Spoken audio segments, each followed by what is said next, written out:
Hey everyone, it's your girl Layla. Welcome back to my channel.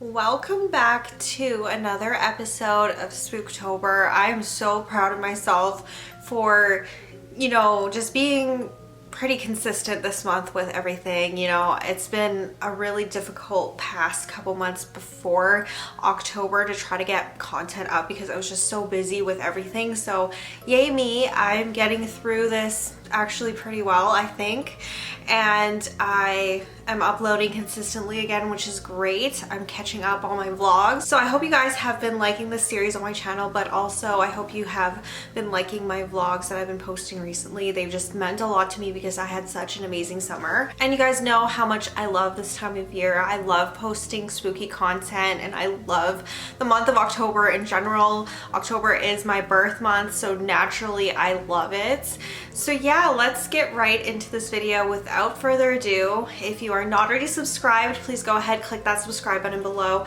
I upload 3 times a week, Sunday, Wednesday, and Friday. And every Wednesday for the month of October, I am doing a spooky video for Spooktober. So in today's video, I'm going to be talking about a building that I learned about pretty recently, which is actually kind of funny because I actually did a ghost tour here in downtown. I've done one as a video and I've also done one like in real life as like a free ghost tour where they took us through part of downtown and all through Inglewood.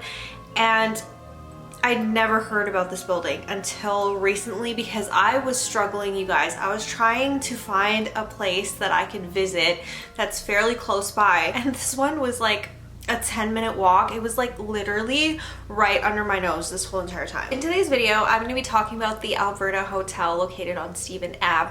And this is going to be similar to the Doll Block building where I don't actually go inside and tour it. I just kind of go through the outside. I basically just walked there and took some panels of the outside of the building. I never went inside the building. It's actually a business these days. It is a Toonie Tours company, and since I'm not a tourist of my own city, I didn't feel comfortable really going in there and asking to film. So yeah, I hope you guys like what I've come up with. So let's get in to the history about the Alberta Hotel on Stephen Ave. The Alberta Hotel was built between years 1888 and 1890. It was built around the time that Calgary was going through its boom when the railroad came here and they were just building a bunch of different places. Hotels were popping up like crazy, and this is a sandstone building, which is very, very common for this time. I've talked about other sandstone buildings here on the Spooktober series because there's a lot from that era that are actually haunted and historic sites as well. So the Lougheed House, the Doll Block building are 2 other ones that are very similar in architecture. So basically what happened is in 1886 there was a huge fire in Calgary, wiping out a lot of the buildings around here. So city council back then required all public spaces, all public buildings to be made out of sandstone. That's why a lot of the buildings from this era are actually made out of sandstone, because it was a requirement. It is basically fireproof, and Calgary was actually known as the Sandstone City back then. Today, this hotel is recognized as a historic site. Let's go back in time to the history of the hotel. So back in the early 1900s, the hotel was a lively and thriving social hub.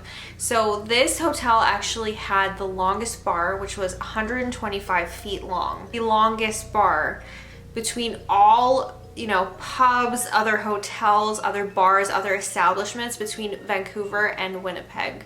This one had the longest bar, and that's what it was famous for. This hotel was known as the Male Mecca, which means that it saw a lot of male guests, and a lot of them were businessmen, ranchers, and public figures in that time era. It is reported that talks about the Calgary Stampede, yes, the famous Calgary Stampede, talks about it were actually discussed in the Alberta Hotel in one of the rooms. The Calgary Stampede was originally created by the Big Four, which was a group of businessmen or, you know, affluent families here in Calgary. And they discussed the whole idea of the Calgary Stampede here. So this is basically where the Calgary Stampede was birthed, which is insane. So if that doesn't tell you how historic this place is, I don't know what does. So let's go beyond that a little bit. Let's go beyond the affluent people and patrons that visited this hotel. Let's go into the staff members that worked at the hotel at the time. So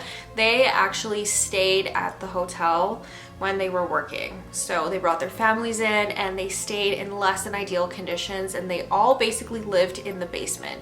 So staff, their families lived in cramped and less than ideal conditions, stuff that we would not see in this time era that we live in today. Gambling, prostitution, racism, and violence became a common theme of this hotel in its early days.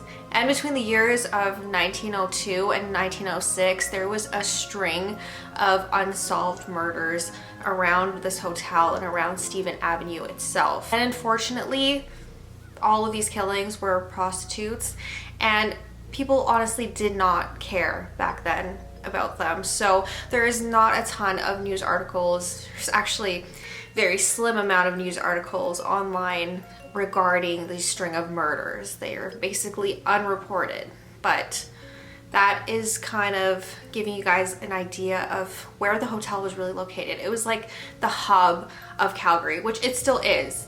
Stephen Avenue is literally the hub of downtown Calgary. It's where, you know, all the bank buildings are and all the bars that people love going to on the weekends. It's still located in that type of area. But yeah, back then Stephen Avenue was not a safe place to go. Let's go into the haunting, shall we?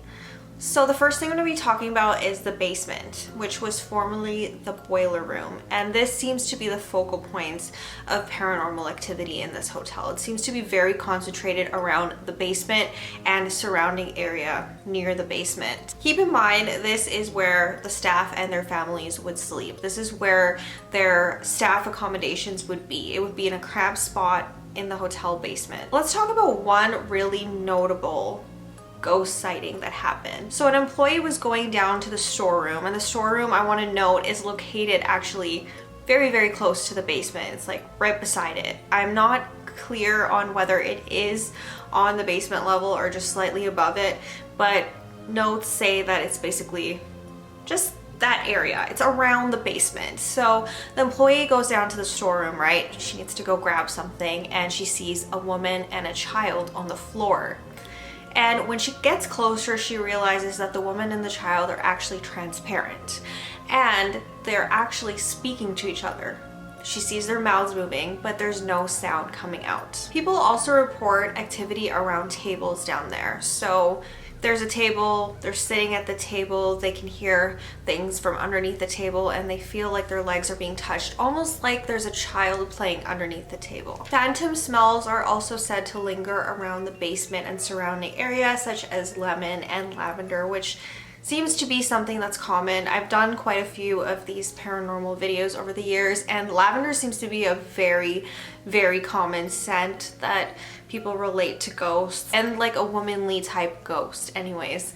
So I found that really interesting. I actually almost wonder if it's the woman and her child that live down there. Hooded apparitions and problems with electricity have been reported in the building as well. And I'd like to note that sandstone, which is what the building is made out of, is a natural electromagnetic transmitter. So I don't know if that tells you anything about the electricity down there. And I've read other sources too that complain that the Wi-Fi in the building is absolutely horrible, which makes sense because, you know, sandstone buildings are basically made out of stone. So if the Wi-Fi transmitter isn't within the building, they're gonna have issues with that as well. Now, the Alberta Hotel itself actually closed back in the 1930s. It's said to have been the Great Depression that ultimately shut down this hotel. So now bringing us back to present day, the building is still there, which is crazy. It's actually very, very well preserved. I think it's well preserved from the outside anyways. Like I said, I really haven't seen the inside, but I've seen photos of a wine and spirits liquor store that used to operate there. I think it closed down back in 2023. I believe that's where the last article that I've seen with photos of that was published, but today it's actually a tour company. It's called Toonie Tours, and they do like little tours for tourists around downtown Calgary and other cities around the area as well. So that is what it is today. It's still fully operational and it's still a local business, so if you guys want to check that out, if you want to check out the building, you can definitely go there. It's very, very easily accessible.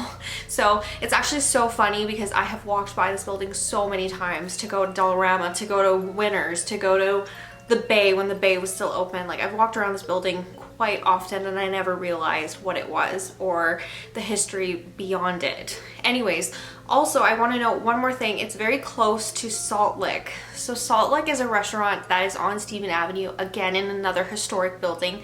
It's basically across the street from the Alberta Hotel, and that one is also said to be haunted as well. There's been quite a few ghost stories on that one. I've never done a video on it, which, you know, I actually might at some point because I'm running out of places to visit.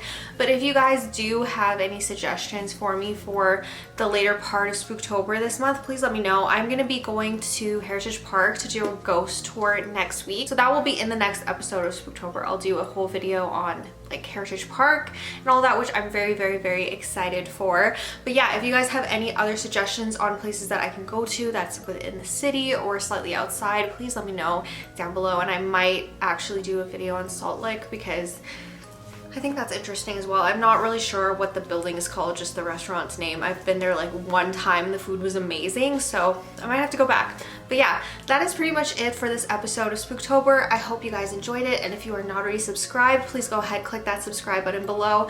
I upload 3 times a week, Sunday, Wednesday, and Friday, and I will see you guys soon with a new video. Bye!